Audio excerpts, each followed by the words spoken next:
It's only a game.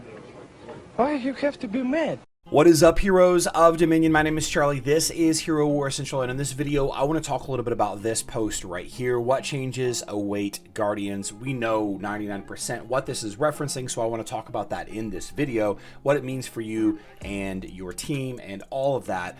Recently, the forces of evil have been growing stronger, and Archdemon has revealed how insidious he truly is. We need to strengthen the Guardians of Dominion to be better prepared for threats. So there are changes in store for the Guardians very soon. What kind of changes do you think they'll be? Now, before we actually get into what that is, I want to mention two things real quick as we start this week anew. First of all, we are live streaming every day this week. Schedule is on screen now. 12 p.m. Central Time, 6 p.m. UTC is when we'll be live streaming today, and most days through the week, but Thursdays we live stream later in the evening instead to coincide with the launch of the new weekly events on Facebook and web. But the reason why I'm telling you about all of that, about going to my live stream, not only do I love having you all there to hang out with, spend some time answering questions with, but we are giving away 200,000 emeralds to people that watch my live stream in the month of January. That's two winners getting $100 USD that you can use to purchase emeralds with. If you want to learn more about that and how all that works, you just got to go to my live stream. You just got to participate. Not really participate. You just got to be there and be present. So looking at this artwork right here, first of all, Tristan is not getting changed specifically. Okay, all heroes are being changed, not just Tristan. And this artwork right here in the background gives us a clue as to what actually this is. Now, myself and a bunch of other influencers were given early access to this new Glyph system. The Glyph system is slightly being tweaked. Well, it's not slightly. It's being tweaked, and we got access to it a couple of weeks ago, as well as maxed out glyphs across the board. And you can see that the artwork here of the dashboard, you can see the UI hero class is out. By the way, everything that I'm saying right now is still a work in progress and is subject to change. And I don't know anything more than what most of you do. I just know that since we had this playtest a month ago, and we were given an update that this system was coming, the Glyph upgrade system, Glyph rework was coming in 2024. We got that notice in October of 2023. I'm fairly confident this is what we're referencing here. And in addition to that, taking a look at these art, the circles here with the multiple different colors as compared to the Facebook post. I mean, it's pretty sure thing that it's the Glyph system. So what is it? Well, I got this document right here. I will happily share this PDF linked in the description box down below. But this is the document from October. A lot of stuff probably has changed. I would imagine that a lot of stuff has changed. But the oversimplification of everything is there are 7 classes in this game. All right, we're talking about warrior, mage, healer, tank, etc. There are 7 classes. All heroes will have a primary class: tank, warrior, marksman, mage, whatever. Each hero within a set amount of classes, like all of the tank heroes, for example. Let's talk about all of the tank heroes. They have a glyph skill or a class skill that is going to be unlocked as you level your glyphs past level 40. Now, according to this document and the playtest that we got, the glyph cap was 80. All right, so the glyphs are doubling in effectiveness from level 40 to level 80.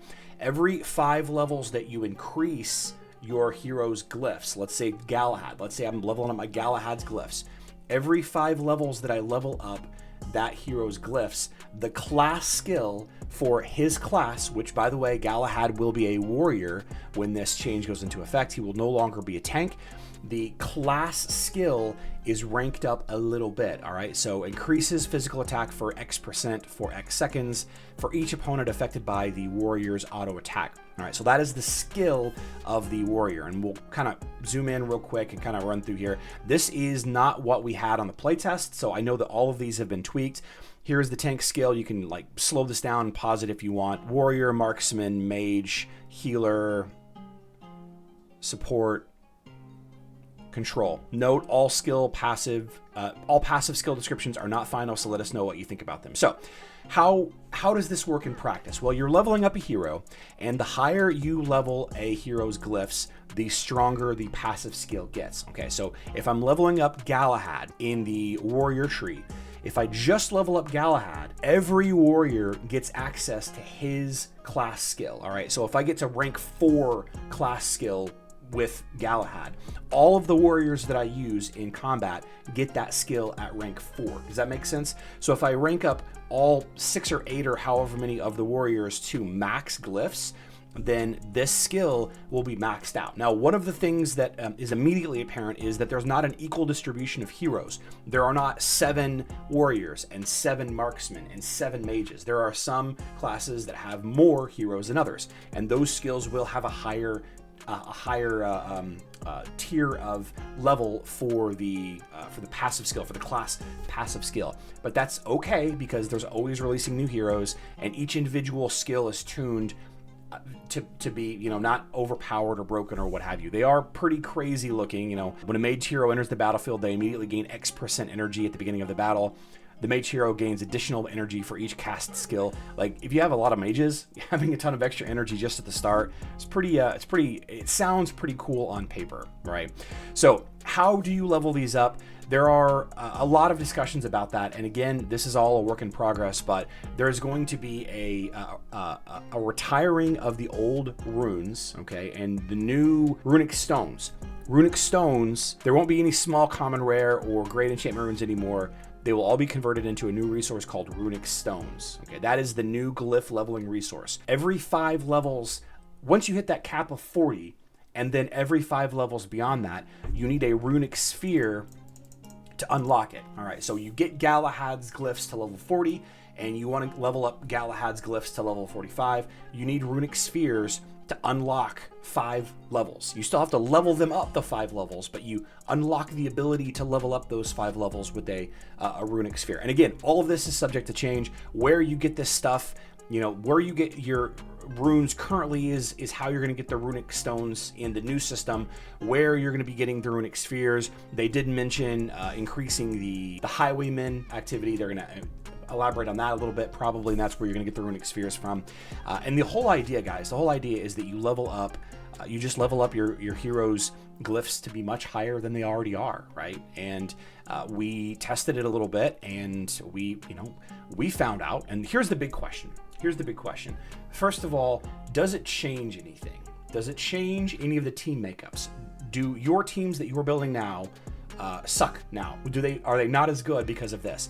We found that in almost every situation, the teams that are winning now without the glyphs are still winning with the higher glyphs. Okay, so the Wave Progress teams, Judge Julius Isaac, the Fafnir Artemis teams, Oya hadn't been released yet, so we didn't have Oya in this testing environment, but I would imagine it's probably very similar. A lot of the same teams still beat all of the teams that they were supposed to beat, and the ones that didn't, it just took small tweaks to make it happen, which you will easily discover and figure out on an individual basis as you continue to build your personal account.